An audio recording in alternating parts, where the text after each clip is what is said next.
श्री सद्गुरु महाराज की जय। महर्षि में ही अभिनंदन ग्रंथ से कुप्पा घाट की एकांत गुफा में सन 1933 ईस्वी के मार्च एवं अप्रैल की मिलन वियोग वला में आपका यहाँ पदार्पण हुआ था। ध्यान गुहा से पूर्व एक और सुरंग एवं छोर स्थित कमरा है जिसे आपने साफ नहीं करवाया। सोने बैठने, विश्राम एवं जिज्ञासुओं के साथ वार्तालाप करने के लिए आपने पुण्य सलीला भागीरथी के तट पर एक फूस का मकान चतुष्खंडी रूप में बनवाया था।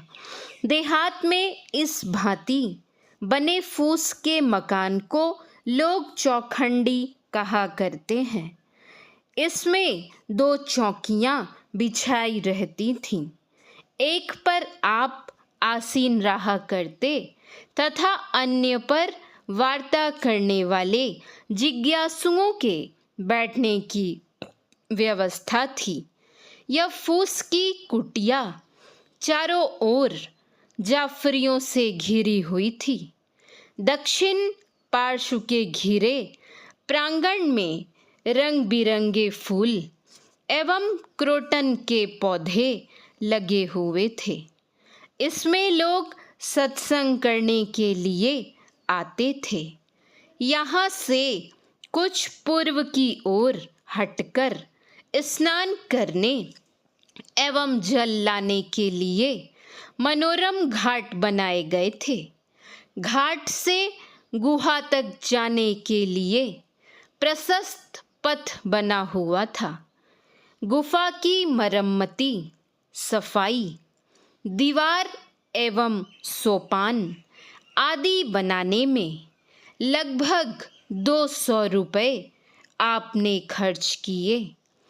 कुटीर, उसके आवेष्टन एवं उद्यान प्रांगण के घेरे में जितने बांस लगे सभी श्री महेंद्रनाथ सिंह जी ने दान में दिए थे। इस महासाधना के प्रारंभ में छत्रुदास जी ने आपकी पूरी सेवा की। कुछ दिनों के बाद सिद्धू दास जी सेवा करने का ख्याल लेकर यहाँ आए। इनके आने पर छत्रुदास जी ने इनको योग्य समझकर सेवा का उत्तरदायित्व इनके ऊपर डाल स्वयं विश्राम लेने चले गए। सिद्धू दास जी ने यहाँ रहकर अंत तक आपकी सेवा की। आज उम्र ढल जाने के कारण मनिहारी सत्संग मंदिर की सेवा का मंगल भार इनको दिया गया है। आपके वहाँ कुछ दिन निवास करने के बाद एक साधु महाराज आए। पहले वे यहाँ आते और गुहा के भीतर इधर उधर देखकर लौट जाते। कई दिनों तक ऐसा करते देख एक दिन आपने ही उनसे पूछा, क्यों महाराज जी, आप मुझसे कुछ पूछना चाहते हैं? उन्होंने कहा, हाँ महाराज, मुझे आपसे पूछने की ज़रूरत पैदा हो गई है। इस पर आपने कहा, पूछिए, क्या कहना चाहते हैं? आपकी वाणी से आश्वस्त होकर उन्होंने पूछा, महाराज, मैंने इस गुफा की दीवार में कुछ वस्तु छिपा कर रखी थी।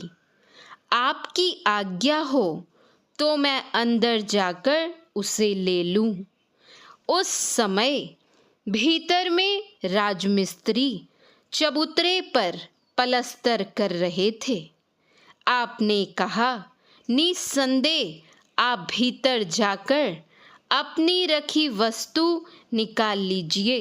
चबूतरे के अंदर भी कुछ हो तो उसे भी निकाल लीजिए। मैं पीछे उसे मरम्मत करवा लूँगा। साधु ने गुफा की दीवारों में जगह जगह रुपए गाड़ रखे थे। आपका आदेश पाकर वे भीतर गए और अपने चिन्हों को परख परख कर रुपए निकालते गए। रुपए निकालकर वे आपके पास आए। आपने पूछा, क्या आपके सभी रुपए मिल गए? साधु ने कहा, नहीं, कुछ रुपए नहीं मिल रहे हैं। इस पर आप बोले, गुफा साफ कराते समय 17 रुपए निकले थे। मैंने उन रुपयों से कपाट किवाड़ी बनवाकर इसके दरवाजे पर लगा दिया है। यदि आप चाहें तो वे रुपए दे दूं। साधु ने कहा, नहीं, वे रुपए तो काम में लग ही गए, वे नहीं चाहिए। आपने पूछा, तो क्या और रुपए नहीं मिल रहे हैं? साधु बोले, हाँ, एक स्थान के रखे रुपए अच्छी तरह खोजने पर भी नहीं मिले। आपने यह सुनकर कहा, दीवार बनवाते समय किसी ने मुझसे कहा था कि राजमिस्त्री को कुछ रुपए मिले हैं, पर मेरे पूछने पर उसने इसे कबूल नहीं किया। साधु ने इतने रुपए निकाले कि एक गठरी ही बन गई। उसे देखकर आपने कहा, महाराज, आप साधु होकर इतने रुपए क्या करेंगे? इसे किसी धर्म कार्य में लगा दीजिए। साधु बोले, देखा जाएगा। आपने कहा, आप साधु होकर इसे कहाँ रखेंगे? जिसके पास रखेंगे वही ले लेगा। अच्छा, आप ऐसा कीजिए, पोस्ट ऑफिस में जमा कर दीजिए। वहाँ यह सुरक्षित रहेगा और समय पर काम देगा। तुलसी संत सुअंब तरु, फूल फल ही पर हेत। इत ते ये पाहन हने, उत ते वे फल देत। संत जन उदासीन, विरोधी एवं मित्र सभी के लिए कल्याण की ही बातें कहते और करते हैं। यह उनका स्वभाव ही हो जाता है। साधु महाराज आपकी हित भरी वाणी सुनकर चले गए।